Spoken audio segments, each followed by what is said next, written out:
Today is November 24th, 2020. My name is Anshi. I'm with the Houston Asian American Archive. Today we are interviewing Dr. Atul Mohan Salhotra, who are very generously spending his time during Thanksgiving week to share with us his life stories. Thank you so much, Atul.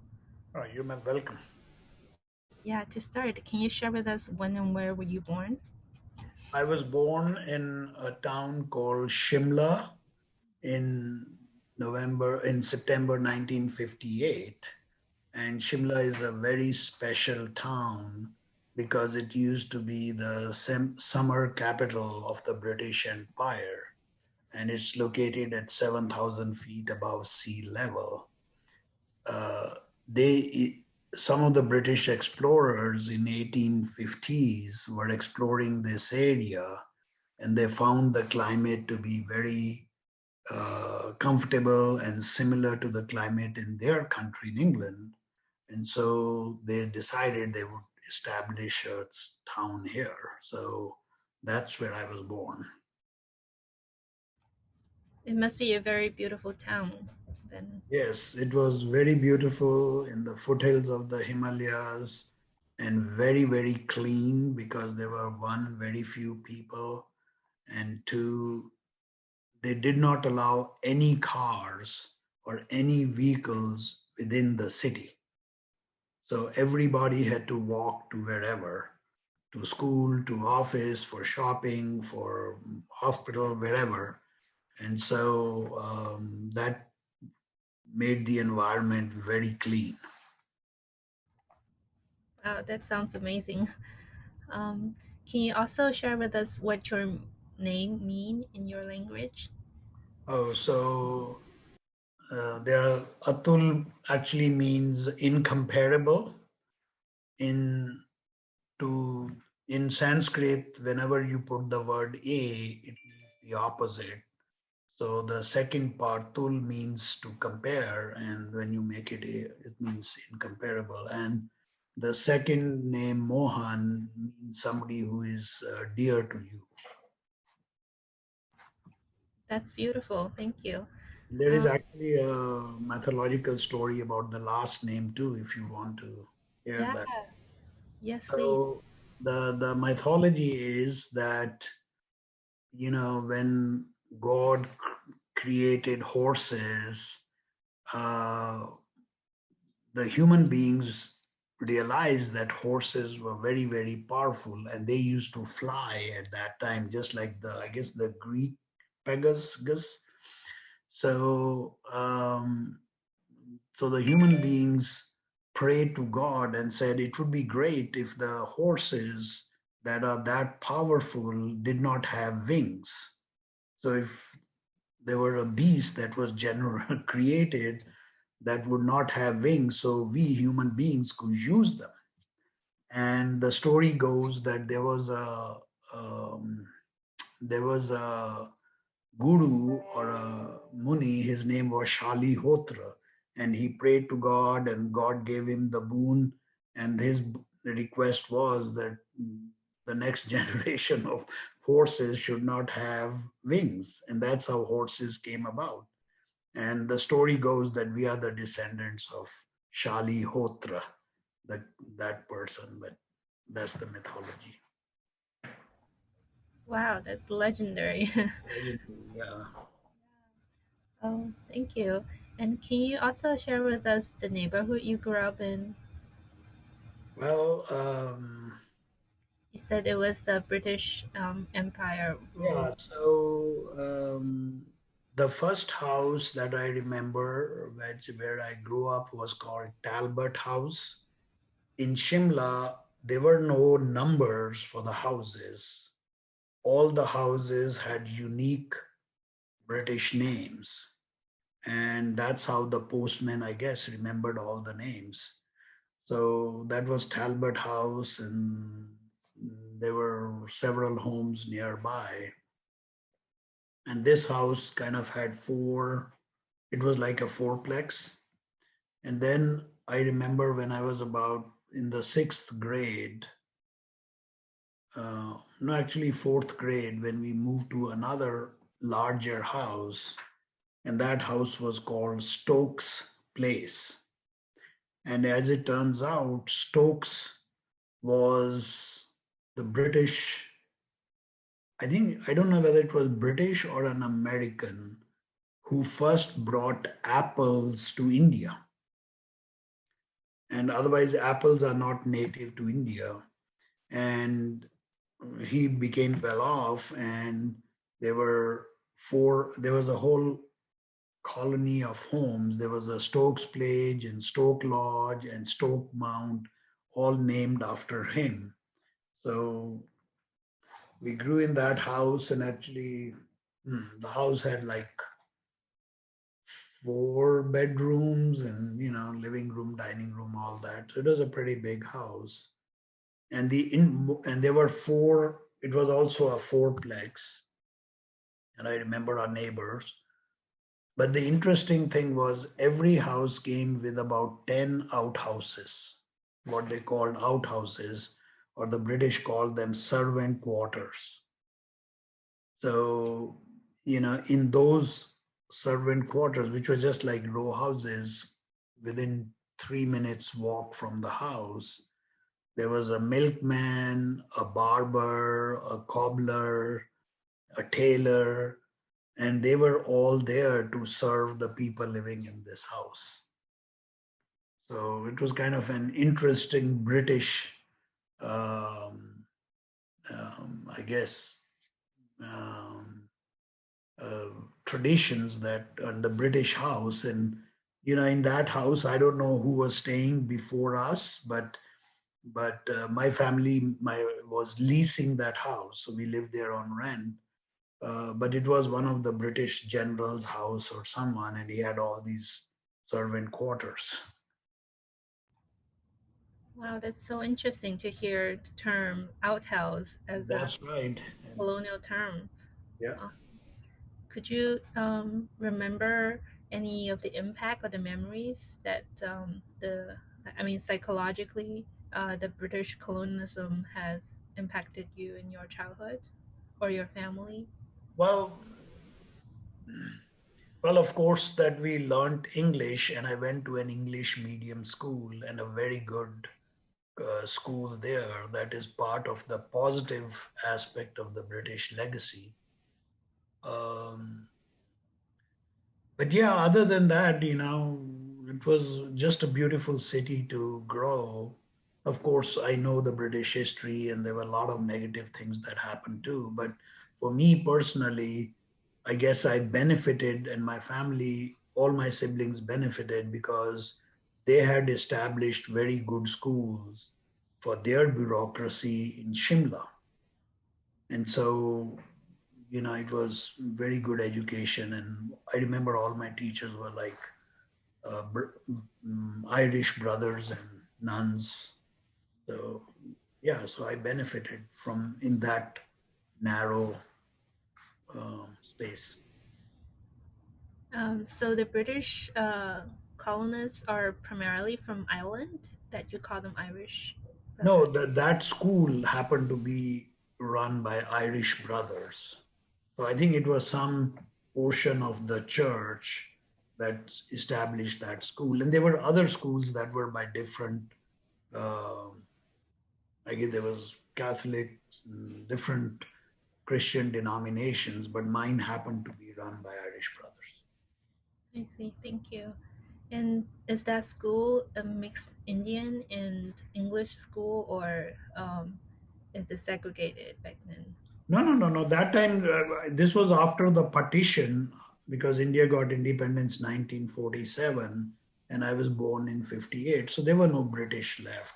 Only a few teachers. There were two or three teachers who decided not to go back to England and stayed there. But mostly they were Indian students and Indian. But it was only a boys' school. I see. Sorry about that. Yeah. No. Thank you. And I was just wondering, what are some of the childhood games that you play during? We didn't have too many equipment. So Um, of course, in the school, we played cricket and we played football, soccer. We call it football, it was soccer. Um, and badminton. Uh, Table tennis was not so common. So in the school, we had all those, the equipment, the playground, the badminton courts, and so on. We never played basketball. Nobody in the whole town knew about basketball. But at home, um, because it was a very hilly area, so there were no big fields nearby. So we had, games like we would play with marbles, and there were just a whole bunch of local Indian games that we improvised. So, and there are Indian names for that. I don't know if that would mean a lot, but but yeah, we had more because we didn't have a lot of money to buy equipment, so it was mostly made up games or just run around and catch each other and hide and seek and things of that nature. That sounds fun. Can you also describe the values that your parents brought you up with? Yeah, so um, it was very interesting. We I don't remember our parents really making us sit down and say these should be your values or something. But it was mostly we got our values by seeing what they did as opposed to they telling us do this and that. So my parents were very hardworking. My dad was a very honest professionally. In India, there's a lot of corruption and so on that still exists. But I remember sometimes he would do something good for someone and they would come with a, I still remember, box of sweets or box of almonds or some gift, and he would make them sit outside and politely take one piece and say, okay, thank you very much, and now take it back to your family. So he was, so honesty, hard work, integrity, I mean, those are things that we saw our parents, and so that's what I guess we learned. And then we have, a lot of uh, mythology or legends. Some people call it religious books like the Ramayana and Mahabharata. So that was all around us, and we learned our values from that. And then I remember in school we used to have a school subject called moral science, and that taught us a lot of good things to be truthful, not to steal, and things like that. Yeah, these are very important. And how about religion? What role did religion play in your childhood? Well, I'm a Hindu, and we grew up Hindu, and Hinduism is a very diverse religion. And in fact, my mom practiced it slightly different than my dad practiced it. And so we got to enjoy the richness of the religion. And both my parents were very spiritual. I remember not every day, but at least 4 times a week, the whole family will sit down and pray prayer together for 20 minutes. And I still remember those prayers, which are in Sanskrit. Um, so yeah, religion was just all around us. Unlike here, where for us, Hindu religion is not all around us. So it's a little more challenging for our kids. But for us, it was very simple because everybody in the class was, in my class, actually, almost everybody was a Hindu. There were a couple of people who followed Christianity. Um, so it was pretty straightforward. And Thank we you. never thought about, this guy is Christian and this guy is Hindu and this guy is Muslim. I don't think there was a single Muslim person I knew growing up. but it was never a issue. So the demographics of the town was pretty much pretty simple, right? Yeah, the graphics, yeah, it was basically, if you imagine the side of a hill, and there were homes at different levels. And in fact, we have roads like an upper road, a lower road, a middle road. There was a lower bazaar and an upper bazaar. And between the upper bazaar and the lower bazaar, you had to go down like 100 stairs. And yeah, so, and it was very simple. And every house had a name. So, you kind of had to know where that house was. Otherwise, there was no way to know it.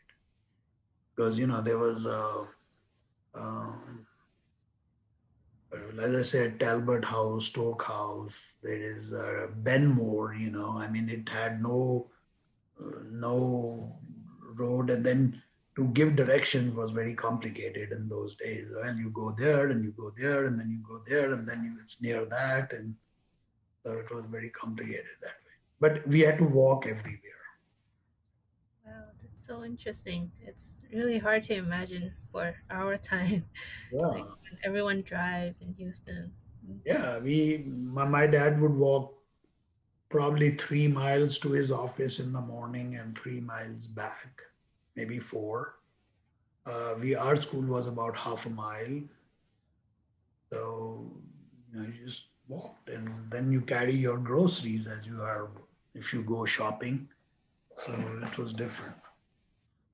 Yeah, talking about grocery, I remember you wrote about your one of your childhood house chores was to grow vegetables. Like, can you tell us a little bit about that? Yeah, I never thought of it as a chore, but my dad, he came from Pakistan, and he had the family, there was some agricultural background. And so he was very fond of growing stuff. And I would just follow my dad and do what he did. And it wasn't kind of like a chore, maybe I said that, but it was, I just liked it and I developed doing it. And I remember I would come back from school, and after having a late lunch or whatever, would just run to the field and start digging and planting and stuff like that, or watering. So it was just fun.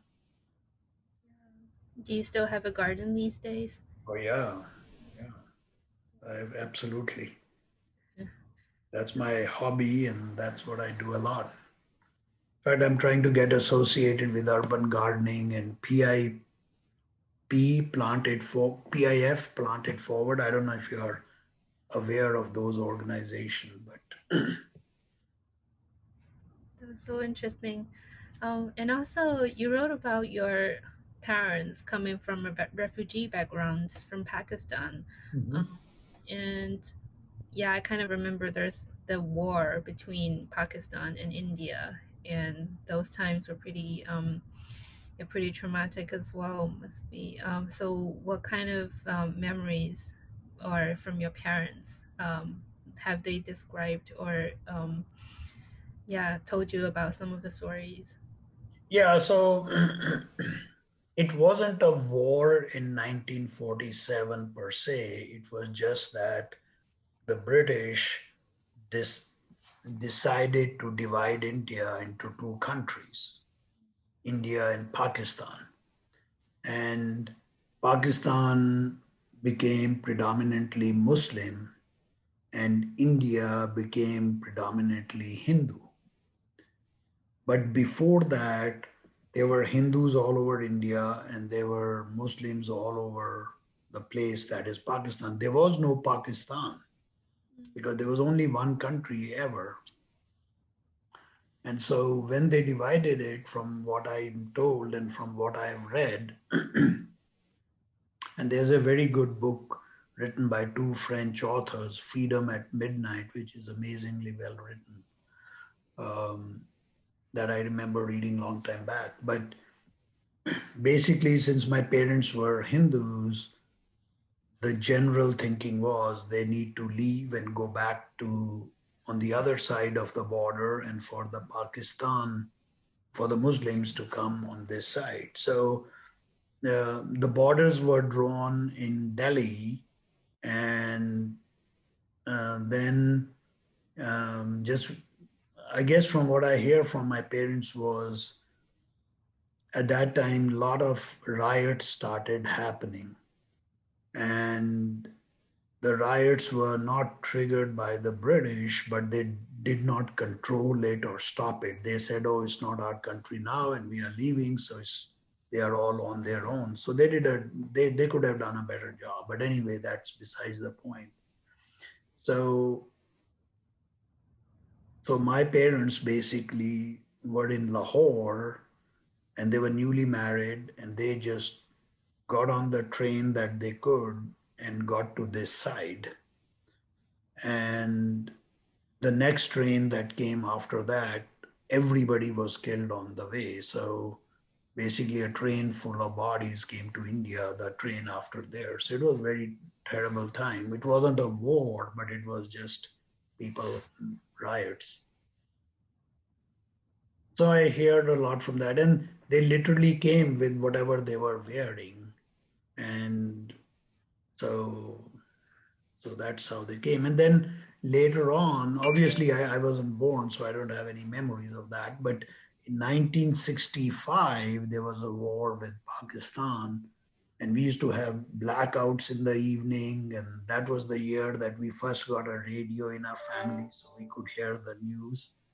So, so that kind of I have memories of that. But yeah, it was very traumatic for my parents because they lost everything. And in India, at the time of wedding, women, there's a lot of exchange of gold, and my mother left all her jewelry and everything in Pakistan, where they came from. And then my uncles and aunt, everybody came separately, and then my dad, it took him about 4 months to go from refugee camp to refugee camp to refugee camp to find his family, and he was able to get everybody together. But but they didn't stay in Shimla. They stayed in one of the towns in Punjab. And they settled there.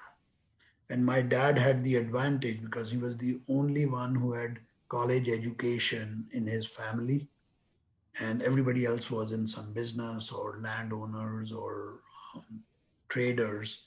And so he, because of his education and because of his job, he had the money to go and find everybody and help them settle. So that's that story of that generation. And nobody's left in that generation now. My parents are gone. And you mentioned your dad after he moved to India, he was able to find a job in the government. And Yeah, it was almost like he was transferred to the same job because he was in the government service, like the comptroller's office. In India, they call it accountant general's office. So, sort of kind of his job was just transferred. that wasn't like difficult because of he coming from Pakistan. And No, no, because he was in what became everybody, all his friends, all his colleagues, everybody was pretty much in the same boat. So they just started their life all over again. what was your mother's occupation? Or No, she was always a homemaker and a housewife, and yeah, I see. And I saw you read you wrote that you have five siblings. we are five siblings. Yeah, four I have, siblings. I have four siblings. Great. And they're also you remember you wrote about their high achieving jobs and intellectual like are they also in Houston now in US or I'm the deserter, so I everybody is there in India, and everybody went to graduate school. I have a doctor, head of my sister is a gynecologist, MD. Her husband is an orthodontist, so they're obviously well settled, and they have very responsible positions. My older brother was head of marketing for certain products for Hindustan Levers, which is like the Lever Brothers. So, and his wife is a lawyer, and she runs a very, I think, the second largest law firm in India in trademark and patent. So, and then my next brother, he was very senior person in the Indian Railways, and the youngest is an colonel in the army. His wife was a bank manager. So all the women um, and men work and have had professional positions in my family.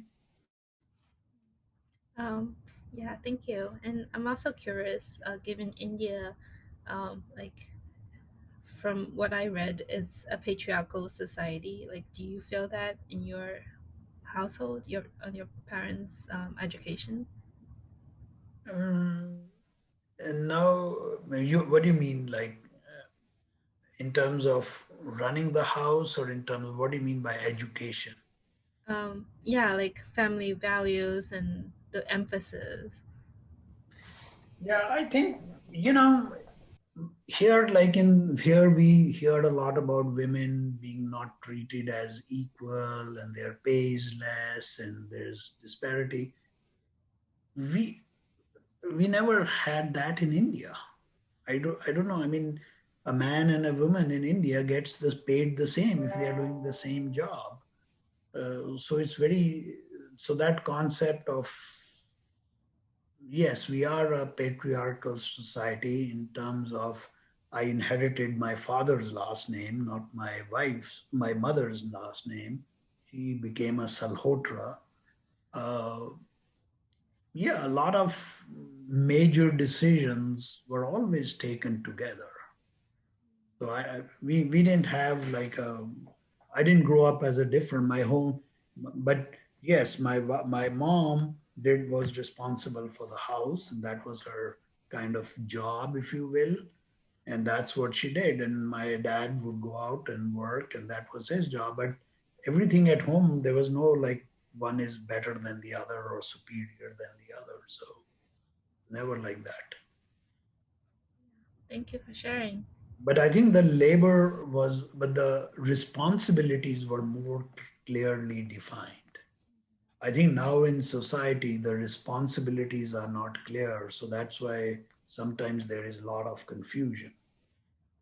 You Yes. know, it was like, cooking, making food, and was, my mom would do that because that was what she did. Now, it wasn't looked down upon, or it wasn't that in a negative way, but that's how we grew up.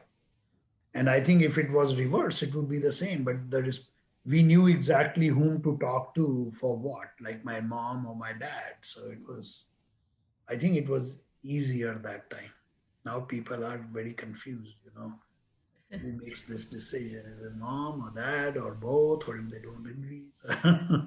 I think it was easier that system.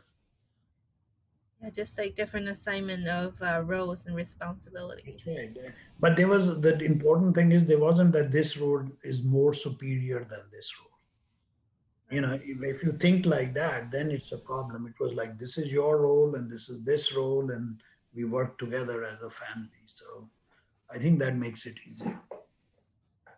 Thank you. And I'm also wondering, did you do you know if your parents were arranged marriage too? Oh yeah, and mine too. Yeah, Yeah. my parents was arranged marriage. In fact,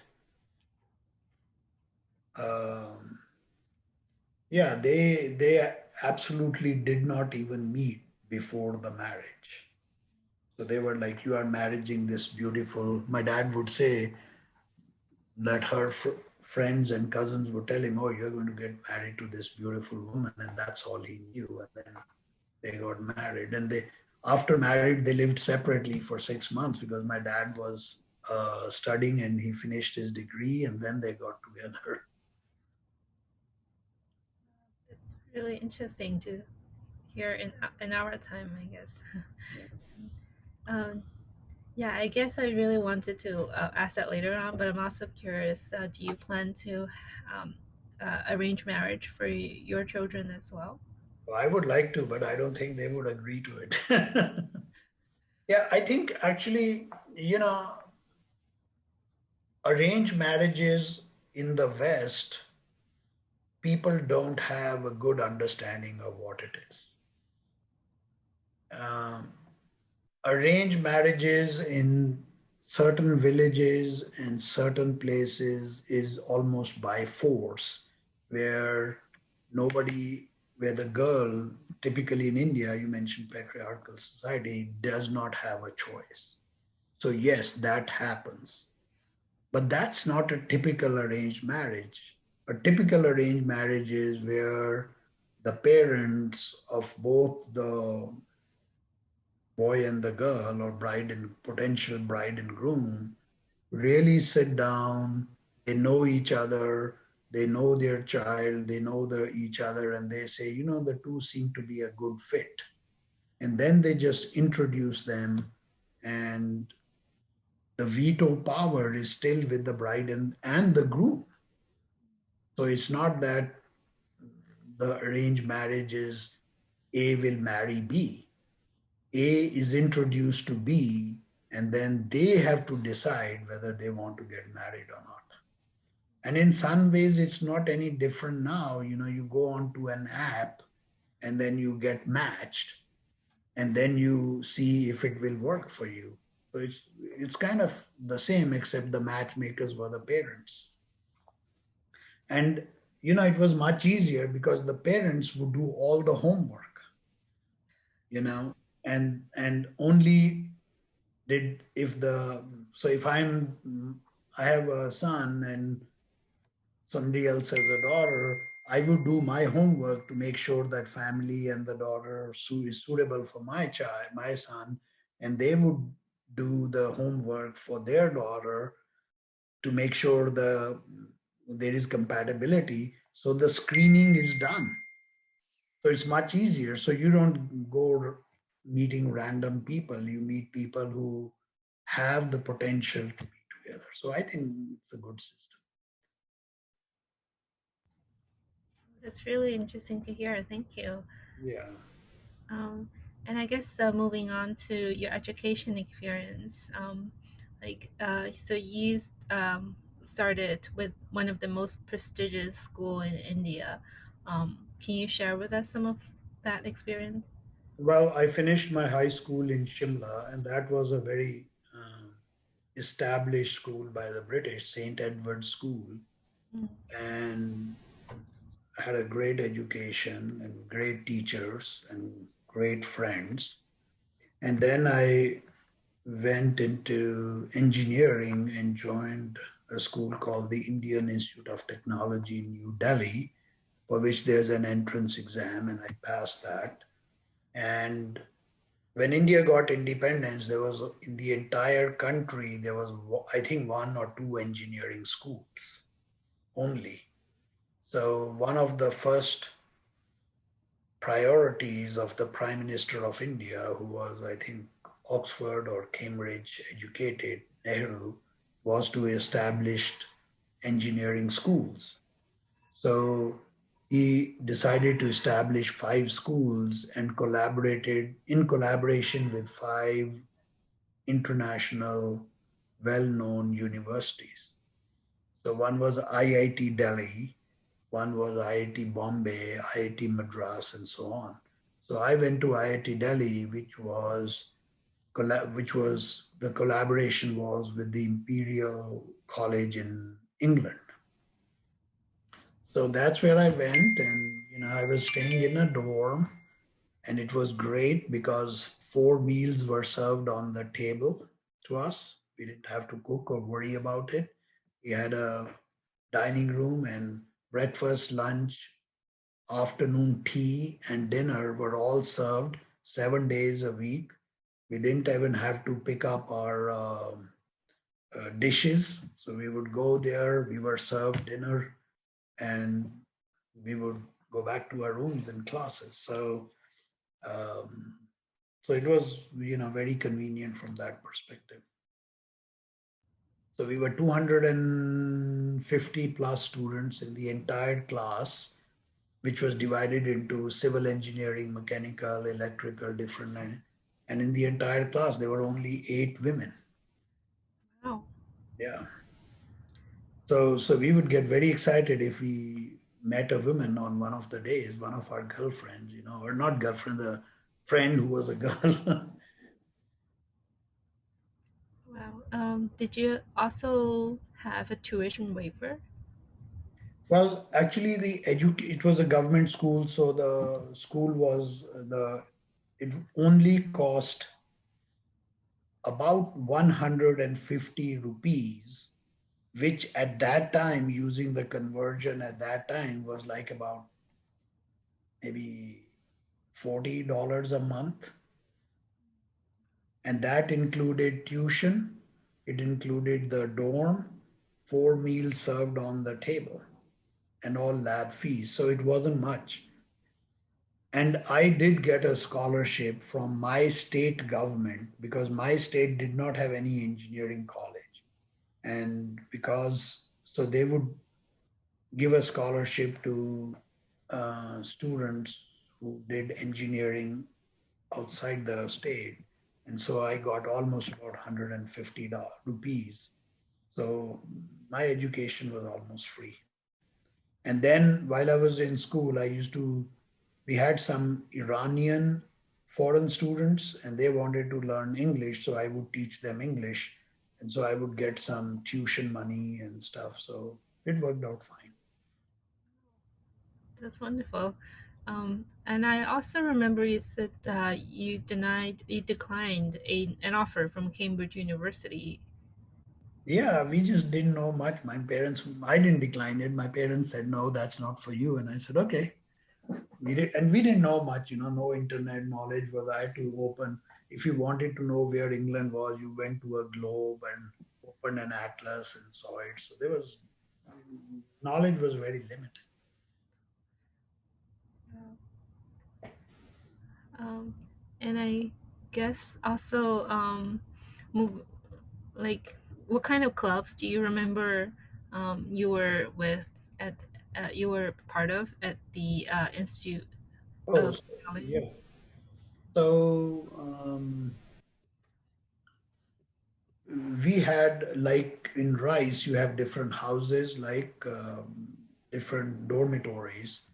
So all the dormitories that we had were named after mountains. So mine was Kumau House. And there were students in first year, second year, third year, fourth year, fifth year, in that. So they were about like 300 students in that one building. And this was our dorm. And the dorm was managed by the students. So that we used to have what we call a house secretary, a mess secretary for the food, a cultural secretary, and so on. So I think my last 2 years, I was the mess secretary. So I was responsible for putting together the menu, buying the provisions, the groceries, um, dealing with we had about 13 um, mess workers or kitchen workers. I was kind of responsible for them. So that was the one I was really most active in. And I didn't play much sports. I did know did learn some swimming, but I would always go jogging. So jogging, and this was the only uh, activity I was other than studies. I see. That's interesting. Oh, I forgot to mention that when you said your parents wouldn't let you go to Cambridge to study, they also described you as a naughty and high energy boy. Like, can you share with us some of that terminology? Like, why Well, did well, I was always up in trouble, always. I think I spent many days outside the classroom because my teacher couldn't handle me, and she would just say, "Just go sit outside the class." And I guess I'm very lucky. I still would get very good grades, but I was just a unruly guy. but nothing destructive. I don't remember getting mad at anybody or having fights or anything. I would just, I guess, I think, the school summer was not challenging for me. And we didn't have advanced, like here we have AP classes and ordinary classes and stuff. We just have one set of classes, and education teaching came very easy to me. So I was always bored looking for something to do, and that was trouble. Harmless trouble, but generally trouble. Wow, that's interesting. You must be really smart for your I class. don't, I don't know about that, but my parents said, this guy can't, nobody can control him. He needs to be there. So, looking back your school experiences, do you remember some of the most important, like some of the mentors or people who have been most impactful for your later success, like going to MIT and like being a business founder, and like who are some of the most, the biggest influences in your younger life? I guess I would always see my dad working very hard, so he was, um, always there, obviously, and very positive influence. And then um, I guess my teachers were really good. I can't single out one who had a very significant impact. And we didn't have any counselors. It was like they would come and teach their course and go home, and we never had any counseling. I think we were very sheltered, and our general knowledge was very, very limited. Uh, so I don't think any one particular person mentored me, but I had like teachers that I really admired. And there was always this distance between the teacher and the student. And we would even call them sir, we would never call them by name. Um, and I think when I went to AIT, my um, advisor was Professor Robert B. Banks, who is no more, but he was in Thailand, but he was from Berkeley, a faculty member there. I thought he was just really smart guy and he knew everything. So I think, yeah, I have an image of him as being someone I'd like to be like. So there were people like that. I don't remember anybody sitting down and kind of saying, "Hey, do this," and advising and mentoring. Things just came easy to me. That's great. And I'm wondering we can move on to your life abroad. So you went to grad school in MIT, which is another super prestigious school. Can you tell us how you got into MIT? What are some of the experiences and probably some of the culture shock, if any, when you initially arrived? Yeah, so actually, before I went to MIT, I went to AIT, Asian Institute of Technology. And that was actually a bigger culture shock, but it was a nice transition out of India to foreign countries. And then I came to MIT from there. And I guess I got there because of a very strong recommendation by my professor Banks. Um, I remember when I finished my graduate studies and my master's, he asked me, "What do you want to do now?" And I had a very good job with the Sultanate of Brunei, a very well paying job. And I thought my life was set. And then at my graduation dinner, he asked me, "What do you want to do?" And I said, "Well, I really like to teach." And he said, "Well, then you better get a PhD while you are young." And so that's what brought me. And he said, "Oh, why don't you go to MIT and get a PhD?" And I said, "Wow, MIT, I haven't even applied there." But anyway, he helped me a lot, and that's how I got there. And although we, as a family, we were middle class, well off, we didn't have enough, lot of disposable money. So I had to have full scholarship to get here. That I did have full assistantship. So I got to MIT, and I always, for the 5 years I was there, stayed in the dorm, and I guess it was I it wasn't a huge culture shock. I think the studies and academics were easy for me. I don't know whether that's just me or whether it is the having been to IIT and the high school I went to. I mean, I didn't think MIT was tough as far as academics was concerned. The classroom part of it, of course, the research was a little difficult because it took a lot of time and effort and it's not clear. But the classes I took, they were all pretty straightforward, simple classes. Um, so, I remember working hard, but it, it wasn't terrible or I didn't have a tough time. And part of it is, memory has a good way of eliminating the bad memories and you remember the nice things. Yeah. But I had very, very good professor, Professor Donald D. Harliman, who's also no more. And after he did his master's and PhD and at MIT and became a professor and stayed there for all his career. And when he passed, and I was, I think, one of his last doctoral students. And when he passed away, we actually established a chair in his name at MIT. So he was a father figure kind of over here for me. A very nice gentleman. His wife was also, she was a housewife, but she would always cook for students and invite us over to her house and their house. So that was a lot of fun. And there was another professor, his younger research assistant, whom I worked with quite a bit. So yeah, life was very pleasant and enjoyable, and really no cultural shocks.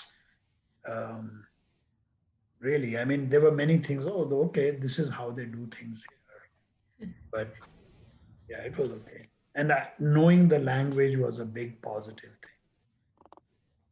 Yeah, definitely. And you said AIT, and that was in Bangkok, Thailand. That's right.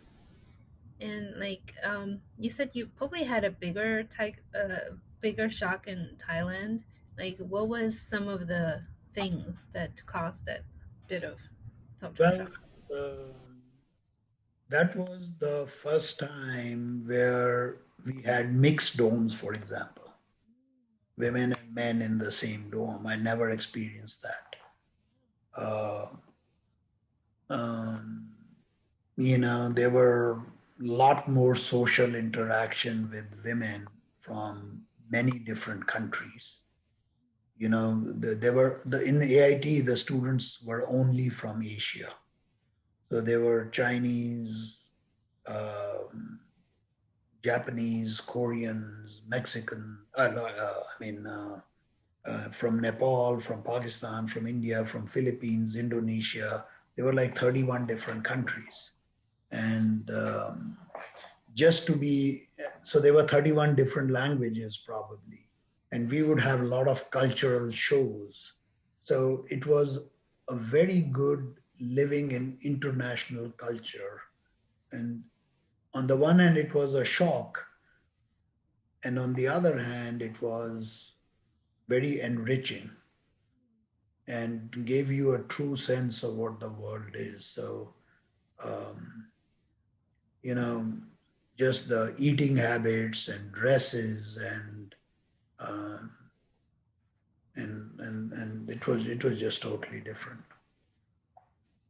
And so when I came to MIT, oh, it's not that different. I mean, it was similar. Of course, the roads are bigger and the cars are wider, and there's you know, what else? Yeah, the news are different and everything is different. But in terms of diversity and all, I'd already experienced that, so it was easy to fit in. What was some of the new food or recipe you experienced back then that was interesting Oh, too. well, Bangkok was very. You mean in Bangkok or MIT? Both, maybe. Oh, in when I went to MIT, I was vegetarian, and in the Thai language, there is no word for vegetarian. So Mm. I would have to tell the people I don't take beef, I don't take chicken, I don't take fish, I don't take shrimp, I don't take pork, I don't take this. And then they would always say, but what do you eat then? Because at that time, there was nothing, because in Bangkok, everybody is non veg. I mean, there is no concept of vegetarian. So the the most famous dish that I heard recipe was called American fried rice. Oh wow. American fried rice because it was basically rice with vegetables and a little spicy. And apparently, when the during the Vietnam War, a lot of the American soldiers would come to Thailand for a vacation or away from Vietnam, and they also didn't like a lot of the spicy food, but they started taking this dish, then that became popular as American fried rice. So that's the most popular thing. But I love Thai food now. And then while I was there, I said, it's very hard to be a vegetarian. So I first started taking egg. So I would have omelette. That was the most common dish there for lunch and dinner sometimes. So, but American fried rice, it's good. It's interesting to hear like American being used in that context. That's right. Yeah. Um, and I guess what kind of friends do you make? I guess both in AIT and MIT, as both are like kind of um, as expats back then. Yeah, I think I had a lot of Thai friends, and of course Indian friends, friends from Philippines. Um, uh, but we lost contact after we graduated because there was no internet. Phone was very difficult to call. So once we graduated, we all separated, and only now in the last 5 years we have an IIT WhatsApp group, but none of my classmates are in that. So I know only, in fact, I don't know a single classmate from AIT. I'm not in touch with anybody from my class. I was in the water resources department, and it's funny, even in this AIT WhatsApp group, uh, there are students from every department except mine. So Wow. my department people have just disappeared. Um, so did you? You said back then you started experiencing mixed gender dorms. Like, what were some of the surprising, I guess back then, that you found out about the opposite sex? Well, I found a lot of things, many not to be mentioned, but basically, I think it was the opposite sex was always a mystery to us because throughout my engineering in Delhi, there were like 8 girls in 250. They were far away. None of our professors were women. I don't think there was any single. So it was always like a mystery. And I think when we got to AIT, and it was a very good social environment. And I think so. For example, one difference was in IIT Delhi when we were in a dorm. I mean, we would freely. It was warm also. We didn't have air condition. It was very common. I'd freely walk around just with my shorts. you know, as with the physical thing. And in AIT, when I went there, I remember the first few times I just went out and I said, "Oh my God, what am I doing?" And then I had to run back and wear a shirt, T-shirt, or something. So they were like those things which, nothing major. But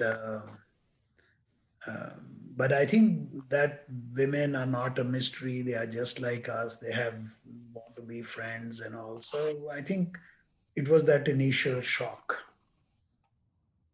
So so I think it worked out fine. It's really interesting. Um, I also remember you wrote about the $100 in your pocket that you wrote at you arrived at JFK, and then like having everything paid for because with your tuition waiver and the stipend, like how did that help you in terms of becoming who you are today? Well, I think first of all, it was like $46 or whatever. And by the time I got to Boston, it was even less because I didn't know I had to take a bus from New York to Boston and then go there and settle.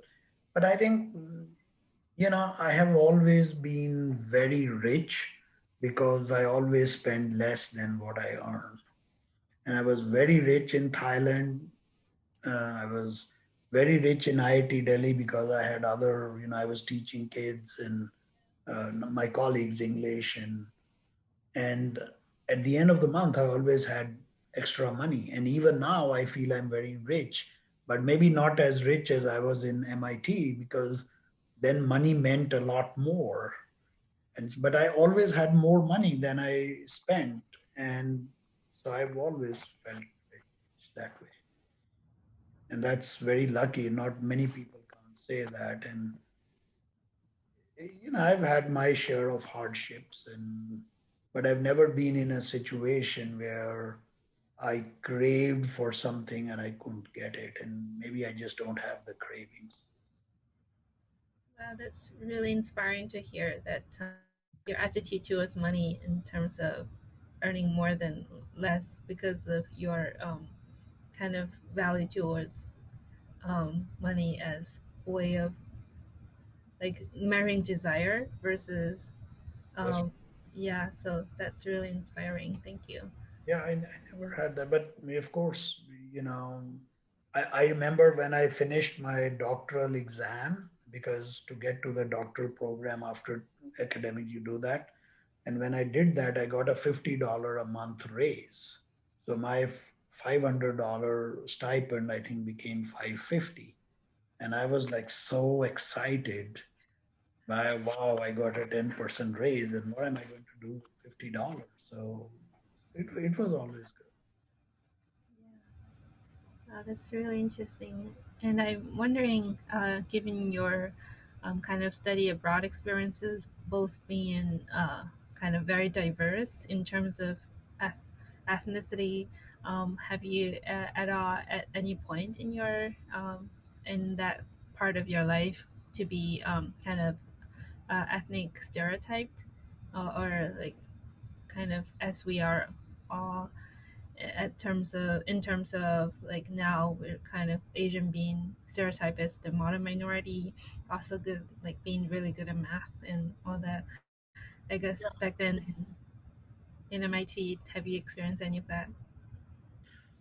You know, I think as a student in MIT, I never felt that I was being singled out or different because there were so many international students. I was not the only one. So, but there were times in my career where I've felt stereotyped and discriminated against. And I think the first time was when I became an owner in Woodward Clyde Consultants, which was the first firm. And so we would have a partners meeting. And in the partners meeting, they would invite the spouses too. So I walk into this partners me, and I didn't know. The first time I went partners, of course, there was big welcome for me, and he's a new partner, and a certificate and award and all that type of thing. But once I was in past that in a social dinner or something, it was like I was the only guy who is not a white guy here. And so that's the first time in my life that I realized, oh my God, I'm different. Nobody said anything, nobody did anything, but that was the first time. Um, and I think going back to MIT, the students were all quite heterogeneous, and my professors, I guess they've had a lot of experience with a lot of international students, so they understood us. So there was never an issue. You are Indian, Chinese, or Mexican, or whatever, or male, female. It was nothing. But in the corporate world, I found that a lot. In fact, the reason why I started RAM Group was because I was discriminated against. So I think there is still a lot of discrimination in US.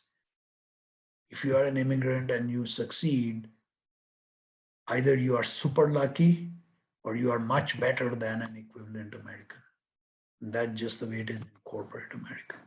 In fact, I would not have started RAM Group if I wasn't discriminated against. I was so mad because they picked a quote unquote good old buddy white man to be the national director of what I was doing, what I was eminently qualified for.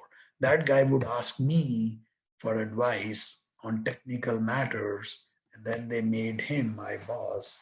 And I said, that's not right. And I quit. I literally quit without knowing what I was going to be doing. So that was the most extreme. It was again this silly decision to quit right away. It worked out for me, but I had never planned to start my own company. It was just that one day when it happened. The next day, I went to my boss and said, I'm sorry, I don't want to work here anymore. So that's the only time I think.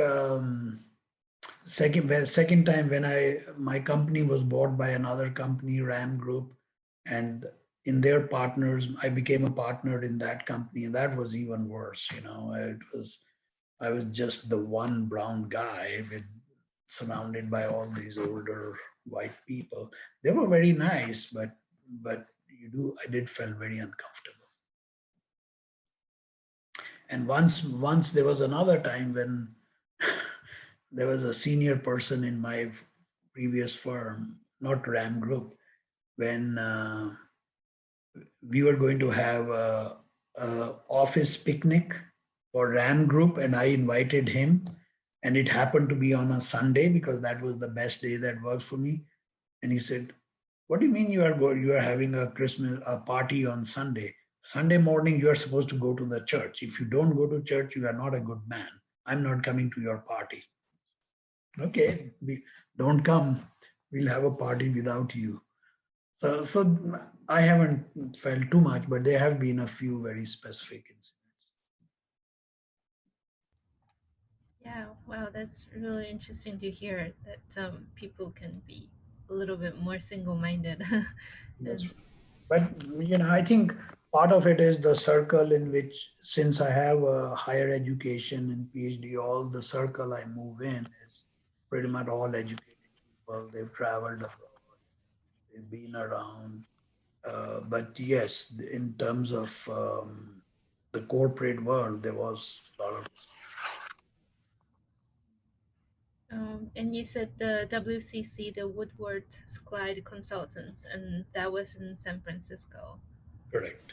And yeah, from just learning about like San Francisco is also a city of immigrants, where the Angel Islands is, and Yeah, yeah. So people over there are a little more open-minded, but certainly, and that was we are talking about 81, 82, 83, which was still the beginning of everybody melding together. I think so.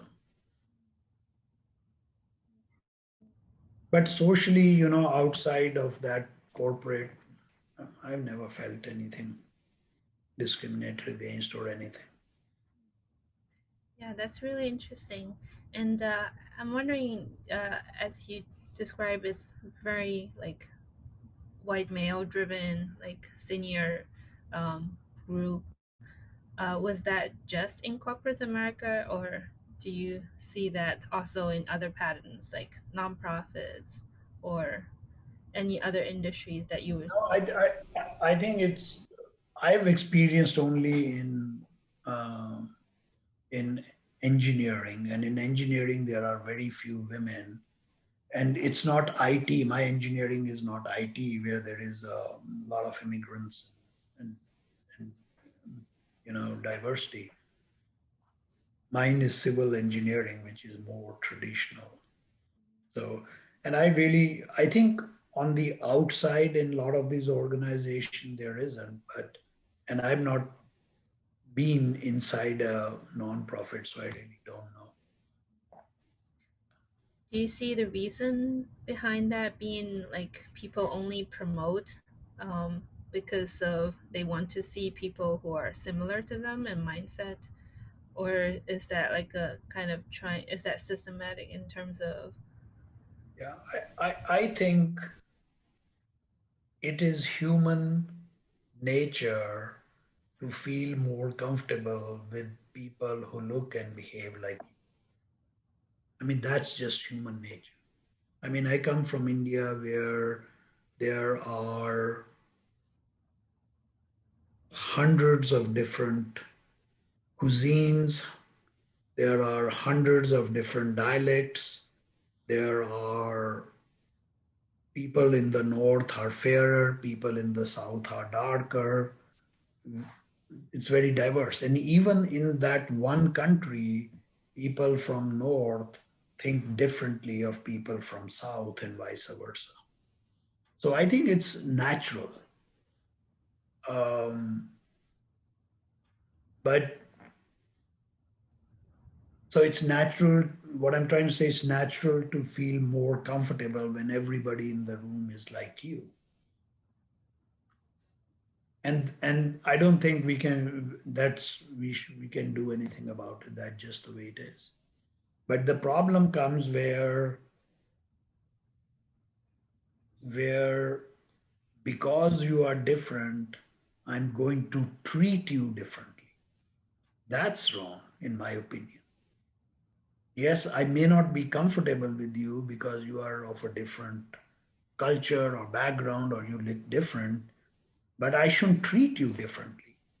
If the question is who is going to be promoted, it should be based on not what color you are and what height you are and whether you are vegetarian or non-vegetarian or now whether what are your sexual orientation is, but it should be based on the criteria for that job. So that's where I think the problem is. I think it's natural for people to be more comfortable with when people around them are like them. I mean, that's just natural. That's just human nature. And I don't think I have no objection to me being treated, not treated, but somebody looks at me and say, "Oh yeah, you are different," and how do you live, or what do you do, or what's your character? I mean, as a curiosity, it's great, but then to not treat the person with respect, that's the bad part. And I think we have a lot of that in this country, unfortunately.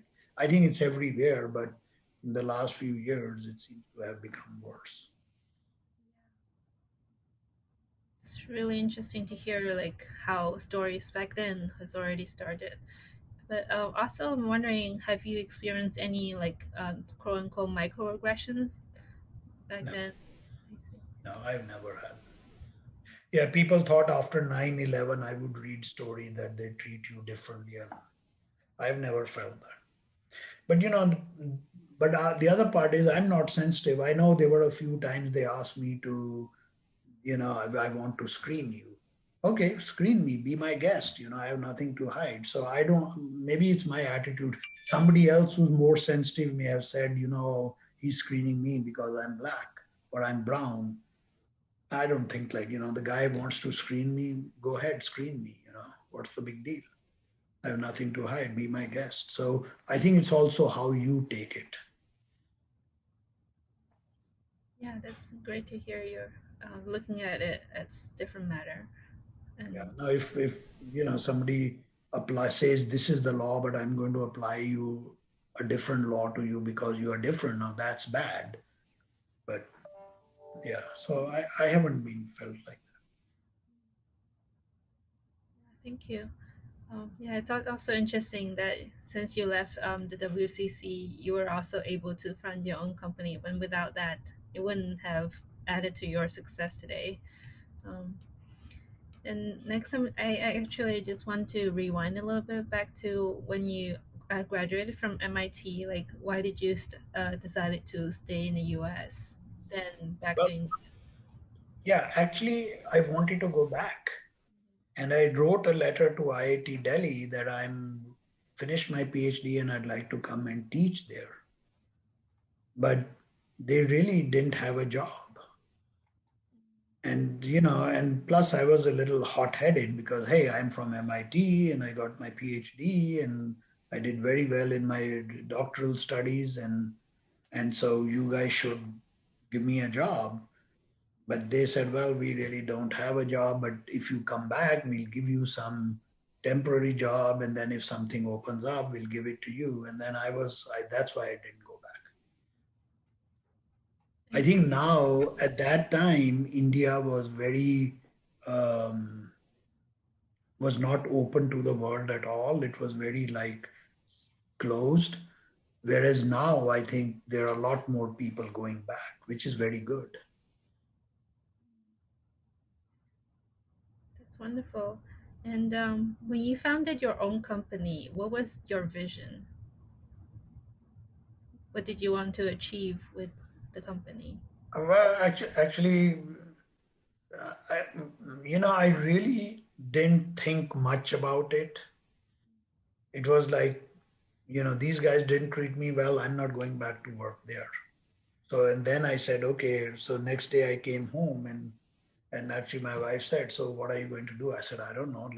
Maybe I'll form a company. And in fact, I had a CPA. I said, how do you open a company here? So there wasn't any planning or vision or anything. It was just, let's just do it. And some of my clients, they said, oh, yeah, we were with Woodward Clyde because of you. So we'll give you work. So, and then interestingly, Woodward Clyde, I obviously, it wasn't a planned thing. So it was suddenly like one day I said, I'm leaving. I'm not going to be here tomorrow. And so they said, you're supposed to give 2 weeks notice. I said, well, don't pay me for 2 weeks. I'm going on vacation for 2 weeks. I had plenty of vacation. But interestingly, they hired me as a consultant because I had so many projects that I had brought in. And they said, we don't know how to do them because I had rather a unique practice. And so for 6 months, they hired me back. So, I really never formed a vision or a mission. I just kind of jumped into the pool and started swimming and really. And I think in hindsight, that was probably at some point I should have thought more and maybe hired a management consultant or someone because I'm an engineer. I don't have those management soft skills and that. And I could have probably had a much bigger company, but I'm happy with what I have and what I've done. But there was a lot more potential in the corporate kind of thinking. There was a lot of potential in my company that didn't get harvested because I never sat down and thought, what is my vision? I was always finish this job, there's another job coming, and just enjoy myself doing it as opposed to sitting back and thinking. So there was never a real big mission. From a professional side, the mission was in this country, we spend way too much money on problems, environmental problems that really don't cause much risk. And there are other problems that cause a lot more risk, and we don't spend enough on them. So I think there is a mismatch between the risk that a problem causes and how much money we throw at it. So my if the professional vision of the company was always to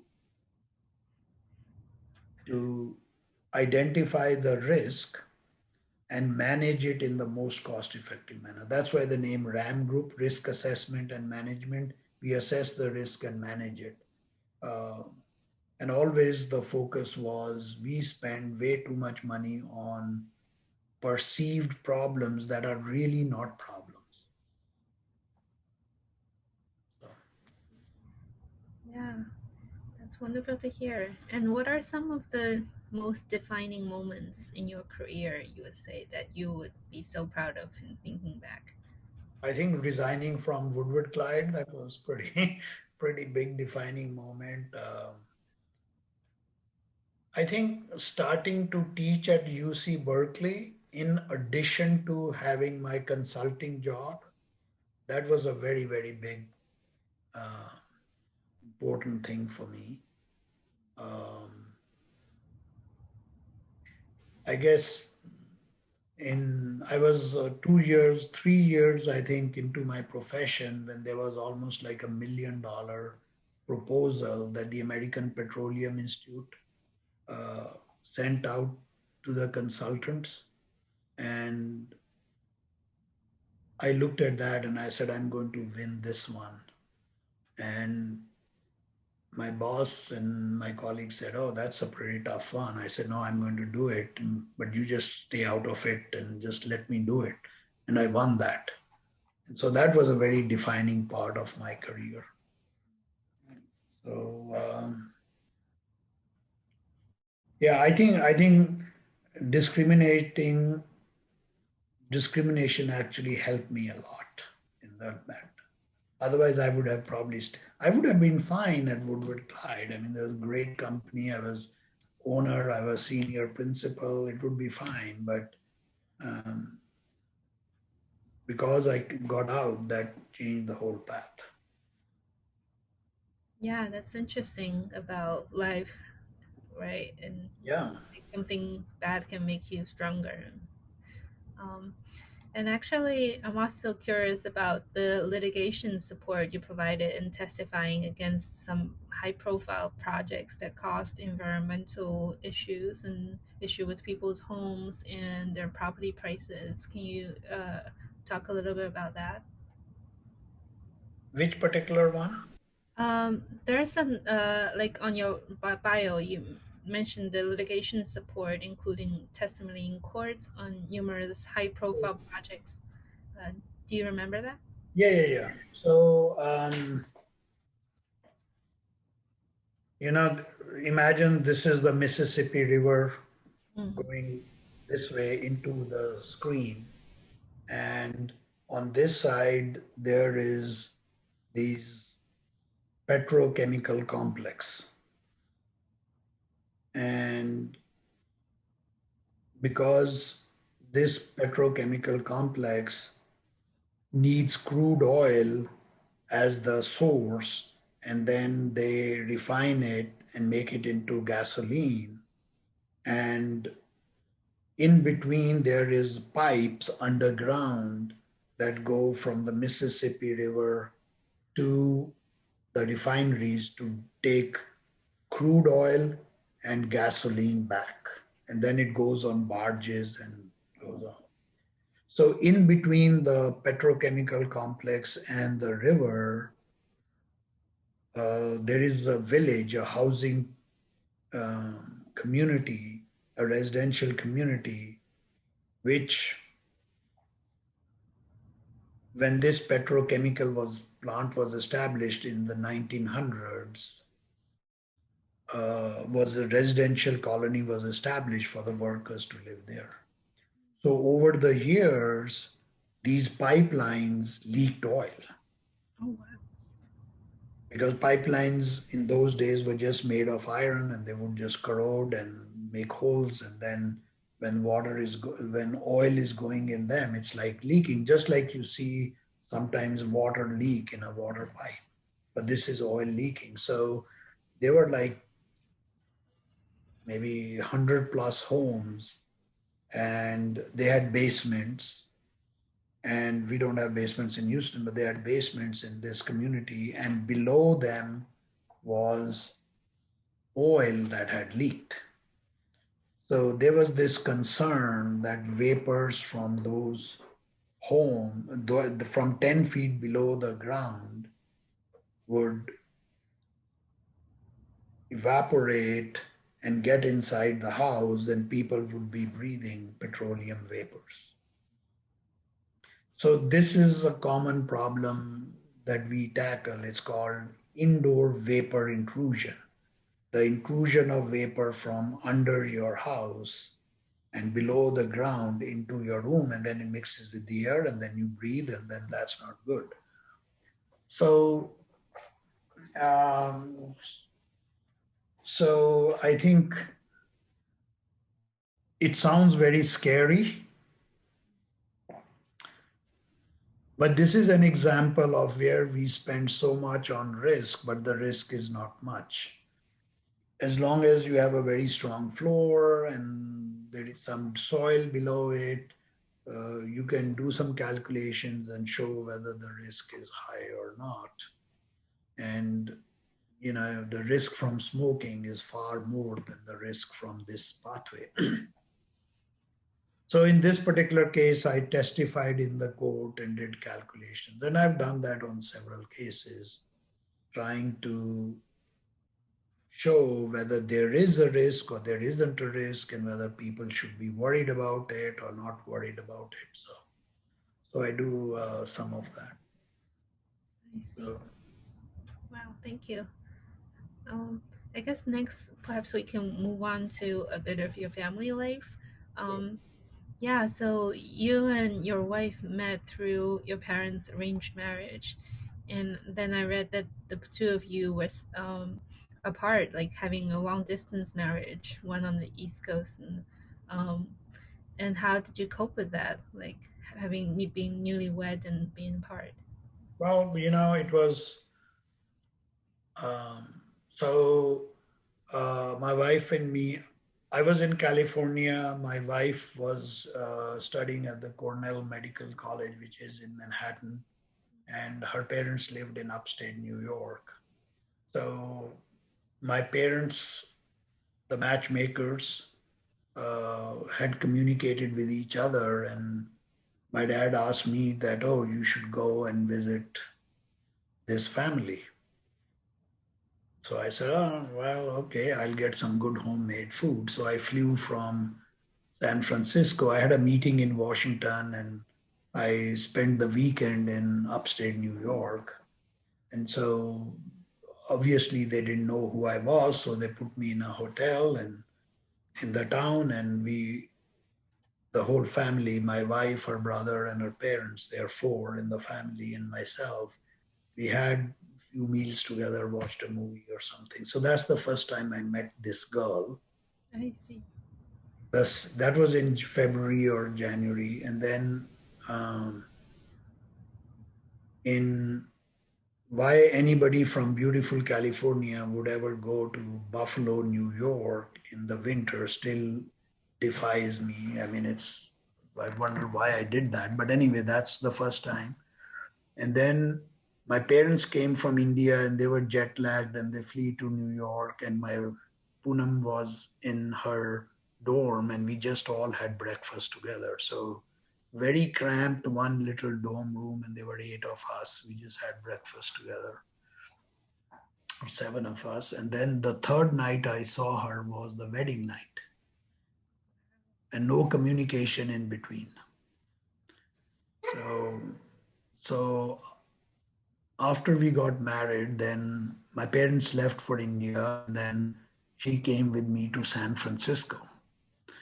And I'm wondering all the time, why is this girl sitting with me, and why is she coming with me? Because it was like so sudden and so quick. So then we were together for about a week or 10 days, and then she had to go back to finish her studies. She was there for about 6 months. And there was very little communication. We just didn't even know each other that much. So I think a couple of times I visited her on travel there, We talked a few times on the phone, but there wasn't much communication because she was very busy finishing her doctoral thesis. And knowing how difficult that was, I didn't want to bother her too much. And then I was busy with my stuff, and so it it wasn't difficult. It was pretty quick. I wonder what my wife will say when you talk to her. Yeah, we'll find out tomorrow. Yeah. Um, yeah, what was your first impression of her? I guess it was very crowded. I guess I had veto power and I didn't exercise it, so I must have liked her, right? Yeah, and I liked the family. They were very nice uh, to me when I was there. So yeah, and it was interesting when I was in AIT. I used to. You asked me about clubs. I forgot. I debated: is marriage the beginning of romance, or marriage the culmination of romance? That was the debate topic that I debated, and I think I debated that. I forget which side I was, but for me, marriage was the beginning of romance. Can you, if it's okay, can you share with some of the romantic stories between you and your wife? Well, I think what can I share? I know. I think you'll have to ask her on that. Okay. Maybe we are not that romantic. No, we have a good life, and we understand each other well. I don't think we are gaga over each other or anything like that. I mean, we've been married that many years, and we respect each other, and this works out. And like, what kind of process did you, like you mentioned when you were just like finishing the grad schools and like still being a little bit unfamiliar, but like how did that work? Like how did you start to know each other better? And like, was there any like particular memories that relate to that?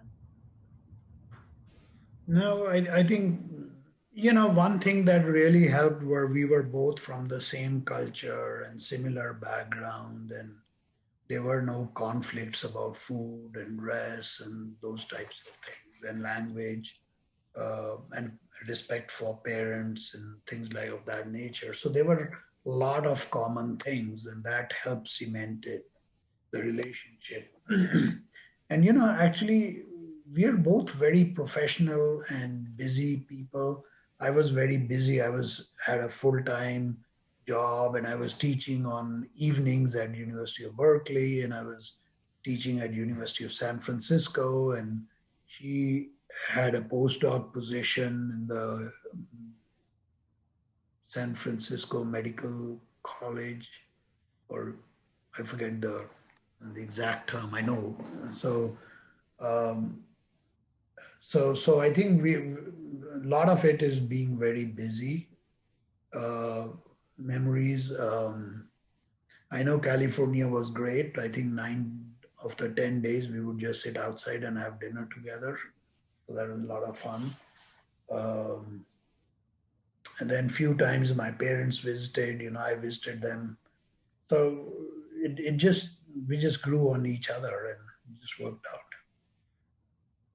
Yeah, that's like the slow romance, right? It's like Yeah, I think it's been great, and we have two lovely kids, and we once they came, the whole focus shifted on us to the kids, and so that's been a big blessing, and proud of our kids. yeah, yeah. And your daughter Pooja wrote some really interesting stories about your arranged marriages as well. And like, what kind of family values, I guess, have uh, you and your wife instilled in with them in terms of their upbringing? I think hard work and being honest and truthful, um, and treat everybody with respect. That's very very important. I don't think anybody. I mean, even some simple things when the lawnmower guy comes, we make it a point that, If it's very hot, make sure he has water, go out and give him water and things of like simple. Everybody has to be respected. Everybody has a job to do. And, you know, some people are rich and some are poor and some are fat and some are thin and some are tall and some are short. And that's it. But everybody has a position in this world and just accept them and live with them. The only thing is, I really have no tolerance for laziness and lazy people. So that's the only people I don't like, and doesn't matter who they are. If they are lazy, then I really don't like them. And luckily, both our kids are pretty hardworking too. Yeah, like reading about their stories as your son is also has been interviewed by the archive, and your daughter who's writes for the Buzz magazine about your like the culture and the family values, and they're like really amazing. And I'm just wondering, what are some of the kind of secret that you have and your wife have in terms of educating your kids? Well, I really don't think I think about that often, and many of our friends ask us, and I think there is really no secret. It's like, first of all, education is in our traditional family thing, so there is just no choice that you would not go to college or not study. And we are blessed that they both are intelligent naturally, so they inherited, I don't know whether it's the right genes or whatever way you want to put it, that they didn't have to struggle too much. I mean, they struggled, they worked hard, but they didn't have to struggle too much. Like some people are just not good at math, they just can't do it. So we didn't have that issue. So um, I don't think there is a secret sauce. I mean, they just saw us working hard and that's what they do. I think education is very important on both our family side, and they know that. And so, that's just that. There is no two ways about it. Um, I think that's they just see their cousins, their everybody's educated, and they see us. My wife is a professor. I do a lot of teaching, so they've seen their parents putting a lot of emphasis on teaching. So I think that also had an effect on them. Yeah, and seeing, for example, your son Rag was in Harvard Law School, and then later that ran for that is very active in civic engagement and ran for city council. Like, was it something that wasn't something that a lot of Asian Americans would do? I feel like in terms of civic engagement, Asians are a little less active. And was that something that you encouraged, or No, was it something? I did not. I did not. And you are absolutely right.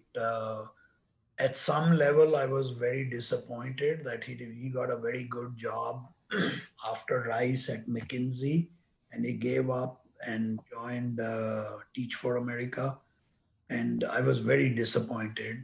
I thought, wow, it's $100,000 salary, and McKinsey is not only the money is good, but the position is very good. And I would tell him, your goal should be the youngest partner in McKinsey. And then he said no, but then he took Teach for America, and I was very disappointed, to be honest.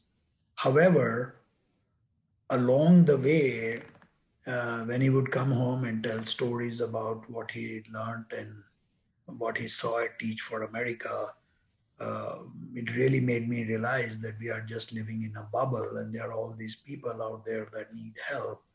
And I think he really grew very as a strong young man, and that was a very positive experience for him. And then he went to law school and he got a very good offer from downtown law firms, and he didn't take that. And to be honest, I was again very disappointed. Um, but I think that's my problem. That's my background. That's my upbringing. I think what he's doing is really fantastic. And yes, sometimes I wish, I wish he had all that money coming in and, have a big house in River Oaks or wherever. I don't know. But I think what he's doing, I really think is very, very, very commendable. And it's one of those things that you are absolutely right. We immigrants don't think of it, and we want somebody else's child to do it, not my son or my daughter. It's a very good thing, but let somebody else do the good things. But I think I'm very, very, very happy that what both our kids are doing, that they are following their dreams. And when when your avocation is your vocation, you are a happy person, and that's what hopefully both of them are doing. So I think I've changed after realizing how good it is for them. Wow, that's really such a strong testimony for, I guess, many of the Asian parents to learn about that we can also be open minded and learn from the next generation too. Yeah, but it was very, very difficult. It was hard, no question about that. And I still sometimes wrestle with it, but I think overall it's very, very good. And I think we are fortunate in this world, not just in this country, that there are many ways to make a good living. And I think you should make a living that fulfills you more than fulfilling your parents' dreams,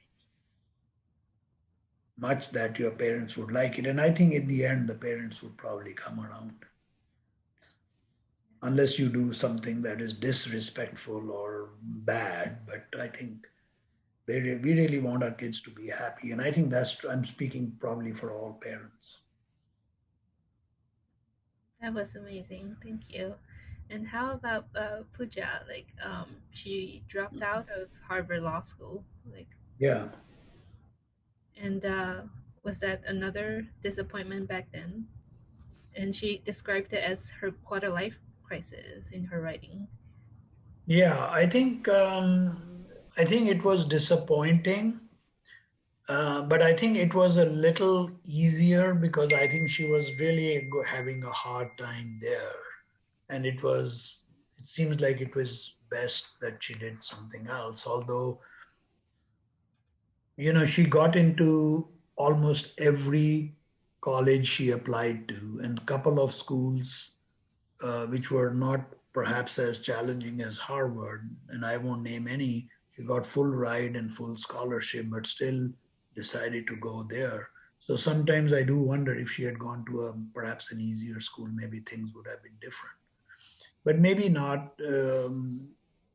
At that time, my advice was, why don't you do law, and then that's a good, strong professional degree, and then you can do anything else. But I think that was not to be, and I think she's very happy, and she has the gift of writing. I think that's her calling in life, and I think she's doing well. So I think it'll be great. Yeah, that's wonderful to hear. But I have to correct you. She's not my daughter. She's my princess. Oh, wow. That is like, even that's like the highest praise of anyone. Thank you. Um, wow. And I guess we kind of cover this. Like, you don't plan on, or they won't allow you to plan for their significant other. Like, what are some of the, I guess, the thoughts about that? Well, I think we um, explained to them, there's not explained, but we've had discussions that, as I was saying earlier, marriage is not, every day is not honeymoon day. There are differences of opinion. There are two people getting together. And we think it is easier if there are a lot of similarities in the culture, in the background, in the values. Um, and so we encourage them to and we hope they find a partner that has similar values first, and hopefully the same cultural background.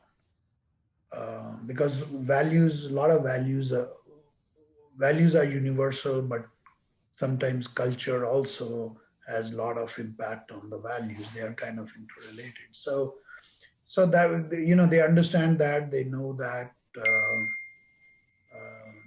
so we just wish them luck. It's probably a lot of it is luck, and a lot of it is your own destiny. Um, so we just wish them luck, and we hope they find an important and a good person as their partners. Um, I think we that's probably one of the most significant decisions, um, or something that affects you the most. I mean, yeah, you can go to Harvard, you can go to Princeton, you can go to Stanford. Those are all great achievements, but being married to the right person is far more important than any of those. And I think a lot of it is probably luck, I would think. Um, yeah, you obviously want to choose the right person, but I think it's hard to know human beings very well. It just you have to be lucky, I think. I mean, I don't. Sometimes on certain things, you be for the same situation, a person reacts differently at different times. So I always say I don't think I know who I am myself, because I react differently at different time, and I see my friends, they react differently to the same thing. So human beings are so different. So I don't think it's it's that you can know a person for a long time and say this is the right person. I think a luck element is very important. So I don't know, I'm rambling now, but No, we hope they find a good person and they are happy together and have good values. That's all.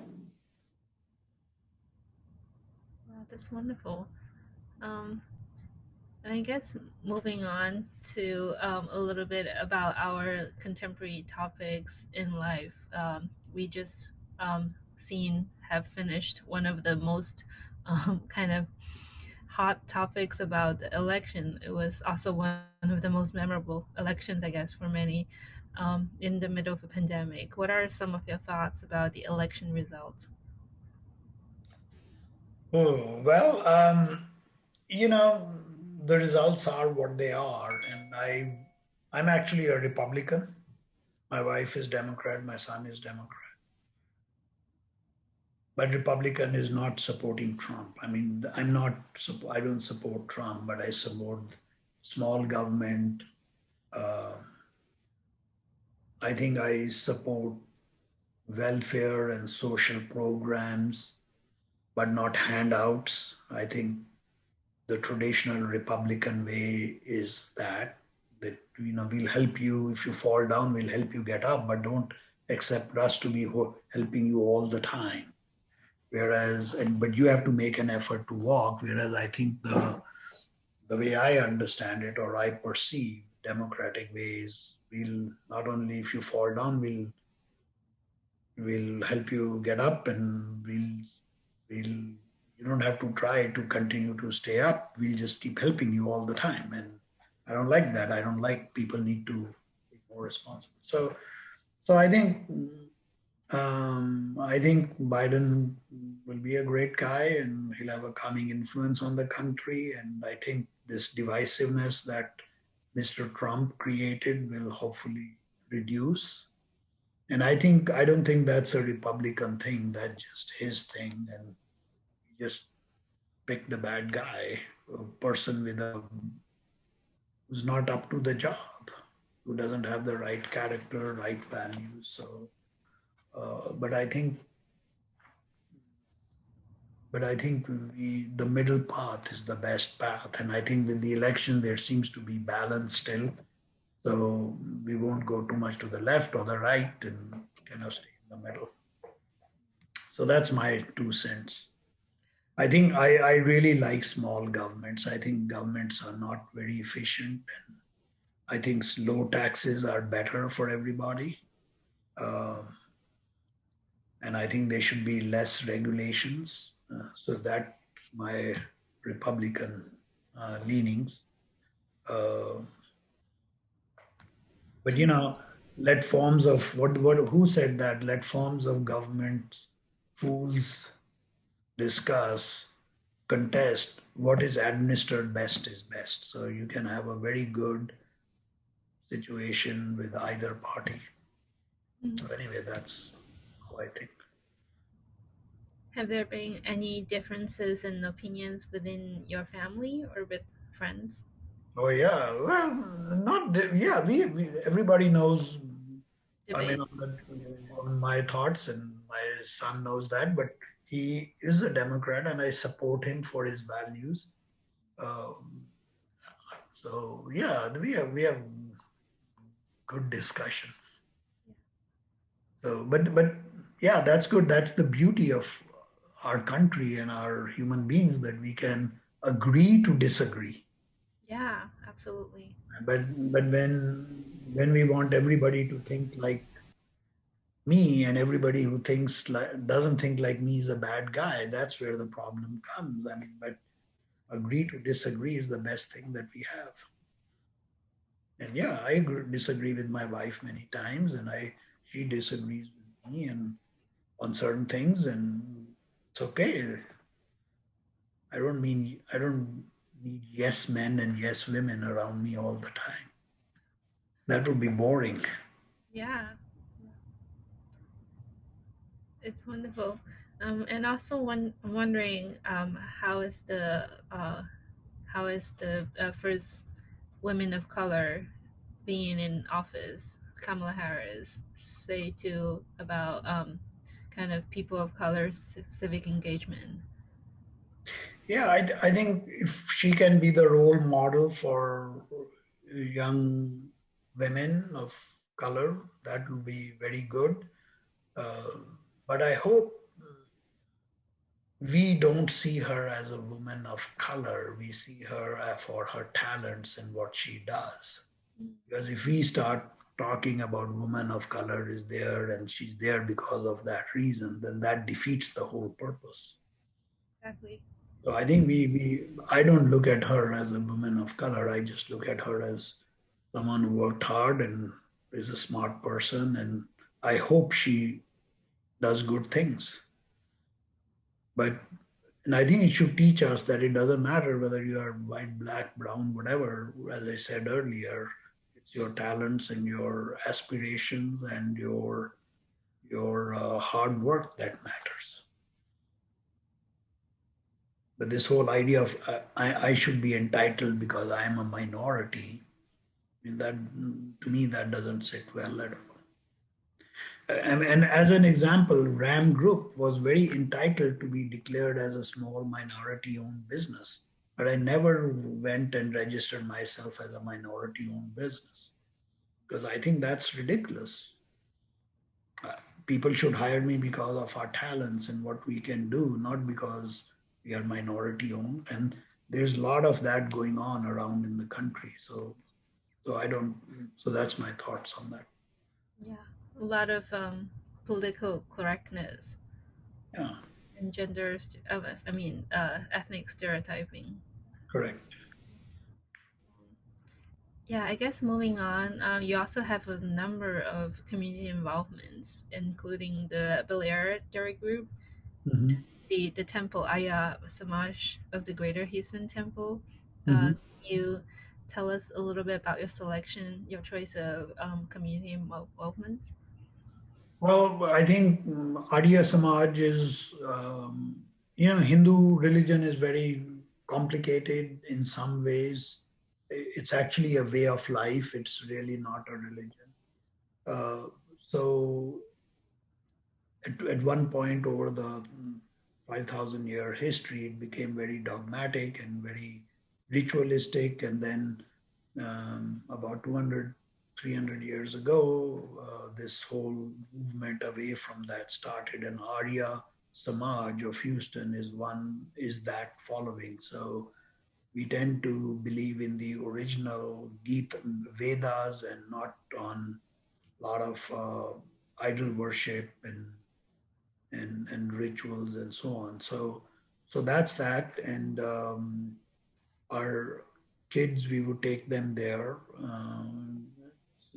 And Neeraj, my son, also taught there in the Sunday school. So that's one. And then we live in Bel Air, and Diwali is like Christmas to us. You know, there are many similarities between Diwali and Christmas.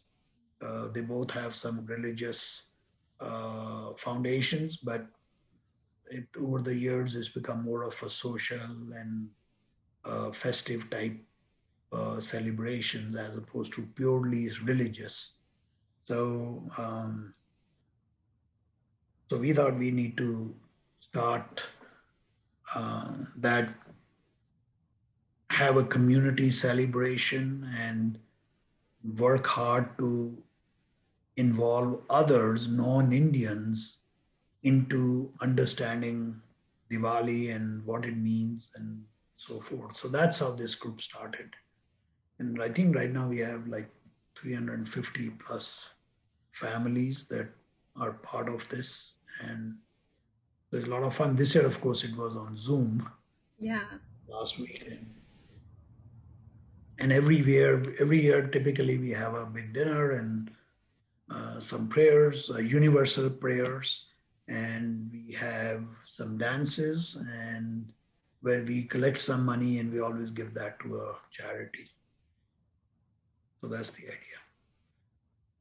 That's wonderful. And I also really like the way you describe it as a way of life instead of religion, which is That's right. it's about. Yeah, that's the confusion is Hinduism is really everybody calls it a religion, but it's not a religion. It's a way of life. And because if somebody comes to me and say I want to be Hindu, um, there is no ceremony they have to do or do anything. Okay, start reading our books and whichever one you like, you adopt, and which you don't like, don't adopt, and just lead a good life. So it's a way of life, really. And in fact, it goes to the point that you don't even have to believe in God to be a Hindu. If you don't want to believe in God, that's fine too. If you believe in God, that's fine. If you believe your God is an idol, that's fine. If you believe the river is your God, that's fine. So it's a very democratic kind of way of life slash religion. And what do you think? I'm curious, in your point of view, or in through the lenses of the Hinduism, that the COVID-19 is for like this during the pandemic has been. What is its purpose, and why do we have this?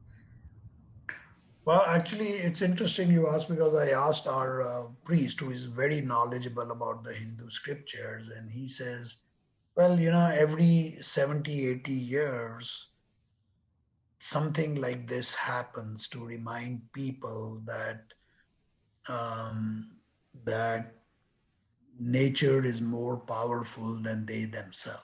And he says, there is mention of these in the 3,000, 4,000, 5,000 year mythologies that we have. So, it's just nature's way to kind of remind people that nature is bigger than each human being. And but I think, but I never, and I think we'll come out and be better having lived through this COVID. And of course, transition is tough, but I think it'll be fine. Great, thank you. I guess that's all of my questions, and you have such a rich history and love and life stories to share with us, including your contribution in career, in your field of expertise, and like your testimony about your children and seeing them becoming who they are today, and by being open minded and accepting them as who they are. That's like such a rich story to speak for itself as an integral part of the like as a human being, as part of the Asian American experience in Houston. So thank you so much. Thank you. And if you think of any other question, you're welcome to call me and ask me. And